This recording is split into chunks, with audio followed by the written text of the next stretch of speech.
I got a phone call from his principal who said that he had been caught, and she repeated this several times, with a very large vape. And that part was important to her, for her to, I think she was trying to say, this is not a small deal. To many, the era of nicotine was ending. Cigarette use in teens had gone from 70% in 1991 to less than 30% in 2017. But then, the vape entered the market. A lot of my friends in like my theater group, just sort of started picking it up around like sophomore, junior year. But it was never like it was never really a thing. It wasn't like, let's sneak off to the bathroom to go smoke. It was like we would just be hanging out and they'd take a quick puff and put it away. They were originally marketed as a way to get off cigarettes. However, with the bright packaging, fun flavors, subtle usage, and nearly 20 times the nicotine in a normal cigarette, vaping's real audience was the generation that many thought would conquer the drug.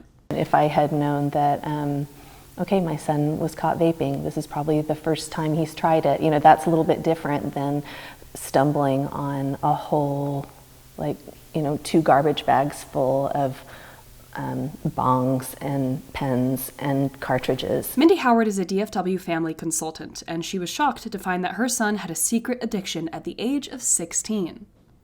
It just became obvious that his oral health was not okay. And I took him to the dentist, and it was devastating, that appointment. He needed multiple surgeries. That was scary and expensive. I think we were up to nearly $30,000 of work by the time it was finally done and safe. The normalization of vaping among today's youth is a main reason behind the Dallas Environmental Commission recommending an expanse on the ban of vaping in public spaces. This would ban vaping in bars, restaurants, and parks controlled by private partners. However, Kathy Stewart, head of Park, Trails, and Environmental Committees, says that she's noted the Commission's recommendation, but her committee has not discussed nor voted on the proposed ban. Critics of the ban argue that it would be difficult to enforce and would be pushing a social health agenda. The question arises, why has the creation of a kid-friendly cigarette worked so well on the DARE generation? Savannah Emery is a sales clerk at a DFW vape shop, and she explains her view of the appeal to young people. The community factor is very cool. It's because everybody's doing it, and especially now, I feel bad for kids now because they look cooler and cooler. I mean, mine's sitting right there. It looks like a space age thing. It looks nice and it tastes good, and so it's it's not so much that it's cool, it's just cool to be in the group that does it. Emery started vaping at the age of 21 to help with her stress and anxiety. Despite knowing the health risks, she feels like it's worth it.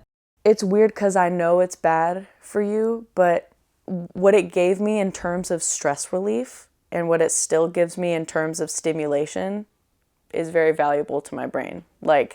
I know it sounds horrible, but I do kind of rely on that little thing. Even now I'm kind of damn, I kind of want to hit it a little bit just sitting there. Howard looks at things from a therapist perspective, seeing the titled, quote, most mentally health-aware generation, unquote, battling with extreme loneliness. It's kind of bonding, if we're both managing our distress in this way. It's okay by you, it's okay by me. It's can I hit your vape now instead of do you have a lighter? Howard recommends that young people move towards medically sanctioned support for their mental health issues, considering vaping's extremely harmful effects on the young body. However, she does realize that this is easier said than done. For NT Daily, I'm Robin Key.